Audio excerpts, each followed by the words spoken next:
سعر كيلو الكباب الضاني ب200 جنيه.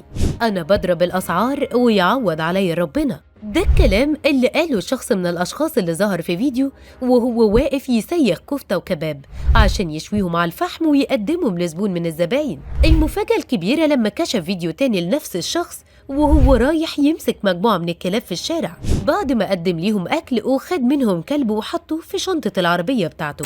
فتعالوا معايا أعرفكم قصة الفيديو ده اللي قلب السوشيال ميديا الكام ساعة الأخيرة. وهل فعلا الشخص ده بيعمل الكفتة والكباب من لحم الكلاب اللي بيمسكوها في الشارع؟ تابعوا بقى معانا الفيديو ده وهتعرفوا كل حاجة من طاطا لسلام عليكم. خلال الساعات الأخيرة انتشر على السوشيال ميديا فيديو غريب جدا لواحد حاتي بتاع كباب وكفتة وهو واقف يعمل كام سيخ كفتة عشان يبيعهم لشخص من الأشخاص. ولما الزبون ده سأله عن سعر كيلو الكباب أو الكفتة الضاني رد عليه